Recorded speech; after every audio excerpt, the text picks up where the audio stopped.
This video is brought to you by Paramount Scares. It's Paramount, but scary.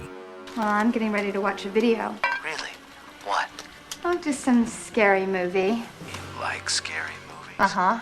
Welcome to WatchMojo, and today we're breaking down the subgenres of horror, recommending one film per category for newbies. I can feel them. Tag, you're it! Ted! Psychological thriller, Rosemary's Baby. What have you done to it? What have you done to its eyes? He has his father's eyes. For viewers who wish to keep the on-screen bloodshed to a minimum, this psychological thriller emphasizes the power of suggestion. Sometimes, the things you don't see are the most impactful. In this case, it's the child growing inside Rosemary Woodhouse, played by Mia Farrow in an emotionally arresting performance. You're gonna be perfectly all right, I swear to God It you was will. supposed to Now, be don't go on like doctor's this, Ro, hospital. please. Please don't. Doctor's hospital. You're gonna be perfectly all right, I give you my absolute word of honor. Everything clean and sterile. While pregnancy is stressful enough, potentially carrying the seed of evil invites some unsettling moral quandaries about nature versus nurture. The film puts us in the titular character's shoes, making us feel everything she's experiencing, namely, her paranoia and desperation. You can't go on suffering like this. I won't have an abortion. Nobody's telling you to have an abortion. Just go to see another doctor, that's all. Maybe the protagonist is growing lost in a labyrinth of her own madness. Perhaps someone else is pulling the strings, pushing her to the edge of sanity. Either way, the true terror comes from within, but it will eventually be unleashed. His power is stronger than stronger. Satan. His might shall last longer than longer. Yes, Satan! No! It can't be! No! Look at his hands. And his feet! Slasher, Friday the 13th.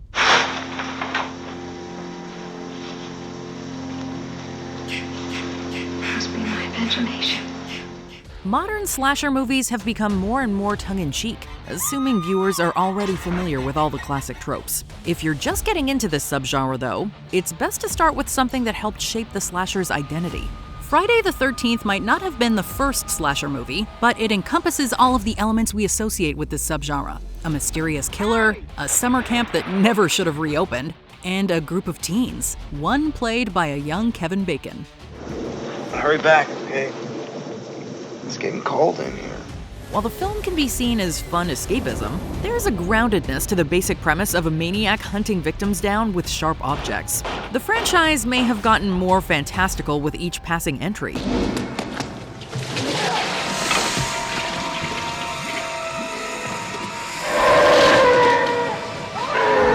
Yet the original simple charms capture the series at its purest, although pure might not be the right word.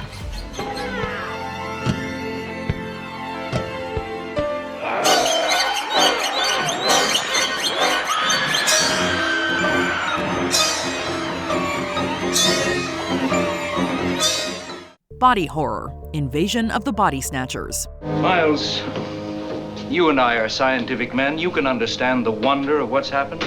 Body horror often relishes in the most grotesque visuals imaginable. That said, newcomers might want to start with something a tad less intense. 1956's Invasion of the Body Snatchers won't shock you with its imagery. However, the skin-crawling notion of an alien stealing your body and identity still speaks to what this subgenre is all about.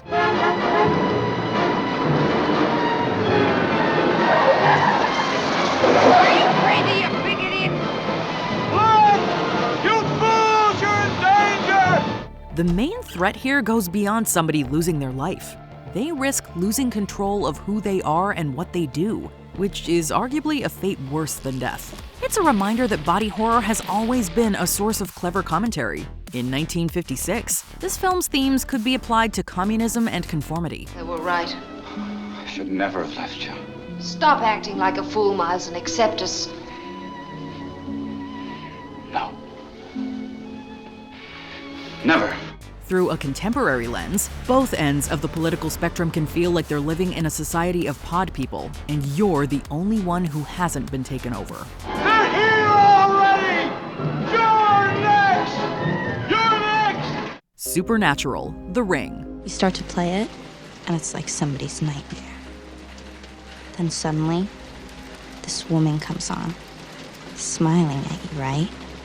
Seeing you through the screen. And as soon as it's over, your phone rings. Like many of the best supernatural horror movies, The Ring revolves around a search for answers. What's on this supposedly cursed videotape? More imperatively, what happens 7 days after viewing the tape?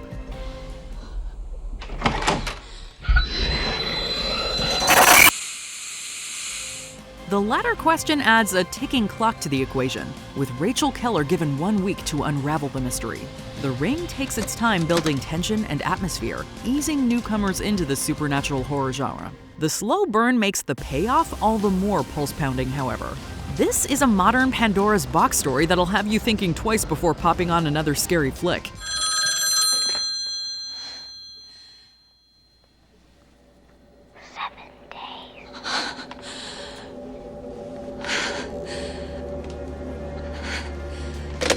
You might tell yourself it's only a movie and you can turn it off at any time. This film's chilling ending suggests otherwise, turning the TV screen itself into a sinister entity. Even so, you'll be glad you pressed play in the end.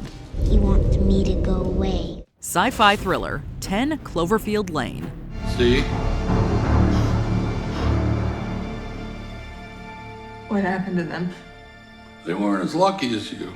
In space, no one can hear you scream. But it's not like sci-fi thrillers set on Earth are less terrifying. The characters are rarely prepared when a planet-changing event occurs. The humans who are prepared for such a disaster usually have a few loose screws themselves. Such is the case with Howard Stambler, played by John Goodman in a performance that keeps you guessing along with Mary Elizabeth Winstead's Michelle. Why is this loose?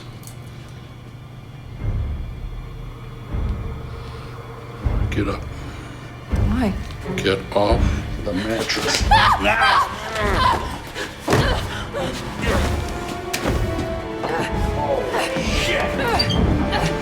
Locked in a bunker as society supposedly comes to an end, Michelle is torn between trusting the potentially unstable Howard or taking her chances outside. Even if humans are undergoing an otherworldly extinction, Howard still may pose a greater threat. 10 Cloverfield Lane presents a disturbing argument that a stranger not far from your home may be more dangerous than the ones who live light years away.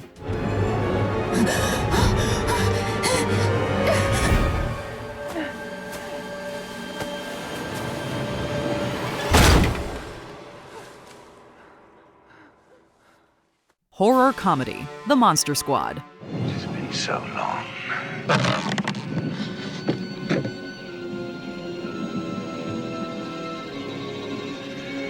So very long. Let's lighten things up while still maintaining the darkness. If you're a younger viewer, comedy is an ideal gateway to horror. The Monster Squad isn't afraid to be silly, but the film doesn't turn its subject matter into a joke either. Dracula, the Mummy, and other classic movie monsters are all present, being brought into modern-day suburbia.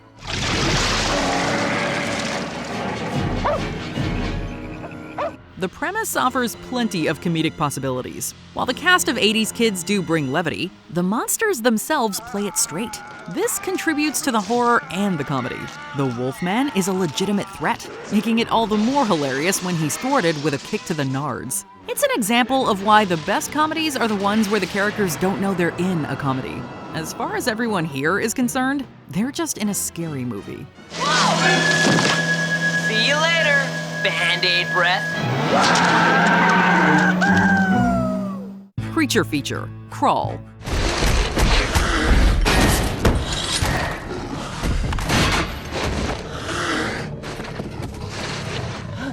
Aside from slashers, no subgenre has given us more horror icons than the creature feature. Whereas some characters lean into the supernatural, a congregation of alligators is more than enough to strike dread into the characters and audience. Crawl doesn't stop with its scaly antagonists. In a plight to rescue her father and family dog, our young heroine must also navigate through a Category 5 hurricane.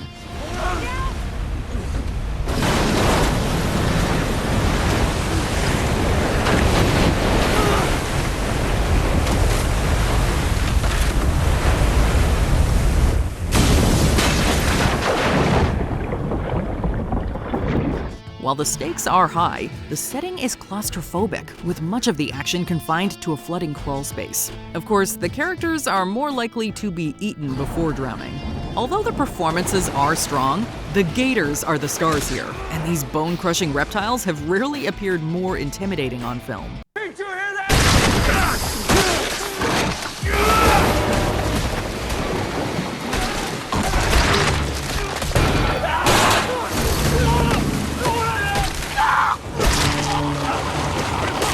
Whether you're a newcomer to creature features or the man versus nature subgenre, this is one way to get your toes wet. Just don't let them get bitten off. Dark fantasy, Sleepy Hollow. You will take these experimentations of yours to Sleepy Hollow, and there you will detect the murderer. Bring him here to face our good justice. Many of us got our first taste of horror sitting around the campfire, listening to ghost stories. Washington Irving's The Legend of Sleepy Hollow has been a campfire staple for generations. Tim Burton's take on the timeless tale preserves several key players, such as Ichabod Crane and the Headless Horseman. The script takes several twisted turns, though, never shying away from over-the-top violence. Just stay where you are, don't move. As bloody as Burton's Sleepy Hollow is, it's also a beautiful-looking film with haunting cinematography and Oscar-winning production design that relishes in everything Gothic. The craftsmanship on display is sure to be an inspiration to all aspiring filmmakers, demonstrating how movies have the power to make our dreams and nightmares a reality.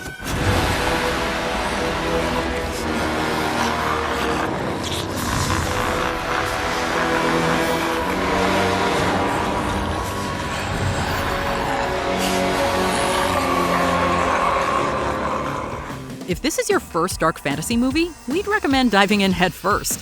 What movies got you into horror? Share your starter guide in the comments.